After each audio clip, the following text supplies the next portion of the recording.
Good morning. It's Dana.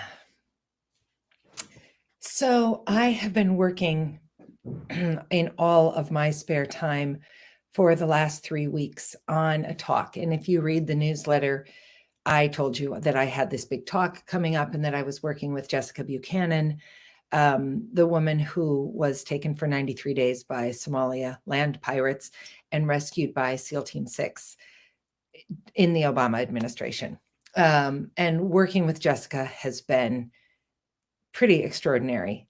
Um, I sort of had to sit down feeling overwhelmed by the size and scope of her public life because it's significant. She's a New York Times bestselling writer. She's spoken all over the place. She's been on Stephen Colbert's show, and she's a big deal.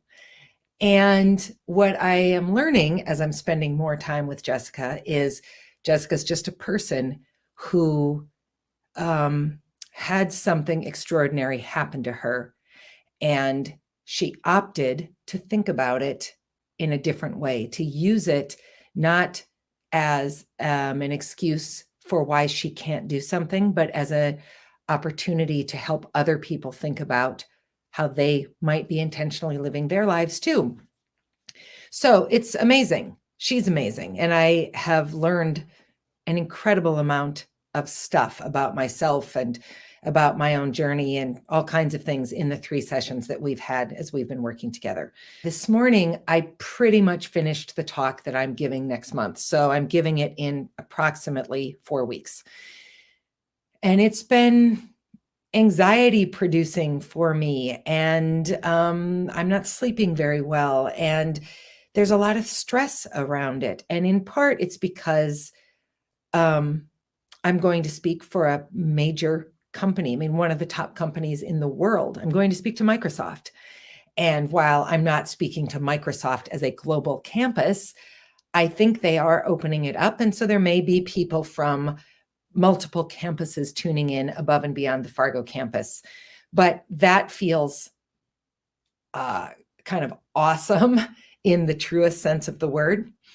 So that's stressful and it feels like an amazing opportunity. And I'm trying to be very present for it. But I realized something important in my work with Jessica this week, which was this is just the beginning of the next stage of my life. This is not a one and done opportunity.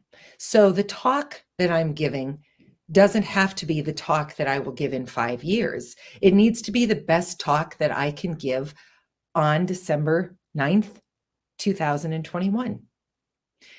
And what I will get from that talk is feedback and my own opportunity to learn and reflect and adapt and change, and the experience of doing it virtually because I'll be on campus, on the Microsoft campus, but it will be a virtual event. And the chance to reach a pretty significant audience, 300 or so people, which is a pretty good sized audience. But it is not like the rest of my career is not contingent upon that talk being perfect or being the one and done talk that I'll just give over and over and over and over again. And I was thinking about my friend Ellen, who I had lunch with this week, and I was telling her how anxious I was feeling about all this. And she was telling me about having seen Paul McCartney somewhat recently. And she had great seats because I think they were kind of corporate seats that she ended up getting. And he was about to play, I don't remember what, let's say Hey Jude, some famous Beatles song. And he made some reference to, I've probably played this song a million times. It's not new to me. It's not even maybe special to me anymore. But I've never played it for you. I've never been in space with you doing this song. So that makes it special, even if it's the song I've played a million other times. And that got me thinking about the fact that a lot of people have heard what I'm going to talk about on December 9th, the crux of the talk. A lot of people locally have heard that talk. because I've given it at Lady Boss, and I gave it at my MSUM commencement address, and I talked a little bit about it, I think, at Creative Mornings, and I spoke about it at Women Connect through the Chamber of Commerce. But most people have not heard it. And so what if they have? We often have to hear things over and over and over again before they resonate for us. And I'm not telling the exact same story that I've told before. I'm using that life's lesson and I'm applying it in a very different way. And as soon as Ellen reminded me that Paul McCartney doesn't have to rewrite Hey Jude every time he plays it, Paul McCartney needs to be present every time he plays Hey Jude, to not go on autopilot, and to recognize that there is value in the relationship piece that comes from the audience and their feedback with him. That freed up a lot of the stress and anxiety that I was feeling about this talk and thinking, oh, it's got to be all new. I can't go back to anything I've already talked about. So that made me feel a whole lot better. So I want to give you one tiny preview.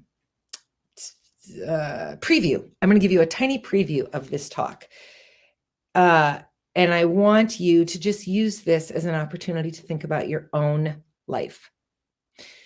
So the talk is centered around rocks, which I've only ever talked about one other time. I have blogged about it, and some of you have read pieces of it, and a lot of what you've read is gone from the talk.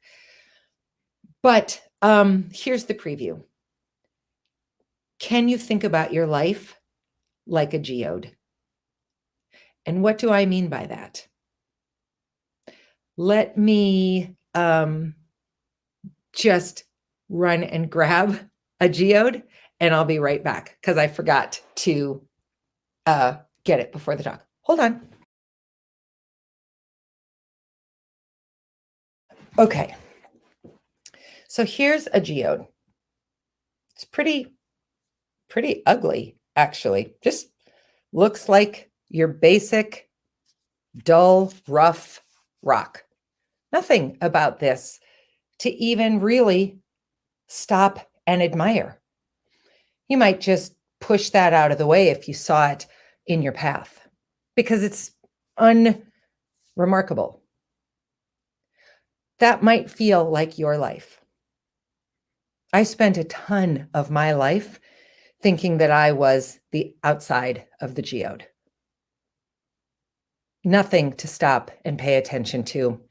Just a dull, tan, lifeless, insignificant object. But what happens when you cut in to a geode? When you do that, you see this. You see the sparkle, the magic, the beauty. You see this formation that is not evident on the outside. And it's only because the outside is stronger than the rock that's around it, that as that rock weathers away, this rock remains intact and it protects this beautiful interior. This is actually who we are. This beautiful, magical, sparkly, glorious, crystallized interior. That's who we are, despite how we look on the outside. So how do you need to consider this and this as the same thing? This is your life, and this is your life. How do you reconcile that? How do you come to terms with the fact that it's the hard exterior, seemingly irrelevant, overlookable life that builds and allows and protects this beautiful interior? So that is one piece of this talk. And I hope that that gives you something to think about. I hope it resonates for you. And I hope you might want to figure out how you can hire me or connect me to someone who can hire me to give this talk, because I actually think this talk has merit and I'm proud of it. And I've worked really hard on it. And I believe that it is the kind of talk that people will leave thinking about long, long, long after I say thank you and step away from the lights and the camera and the microphone. So on this day, take some time and think about what part of you is the hard, dull, ignorable part, and what part of you is the beautiful, magical beauty that lives inside, that's only possible, that could only be formed because of this. Have an excellent day, and I will talk to you soon. Bye.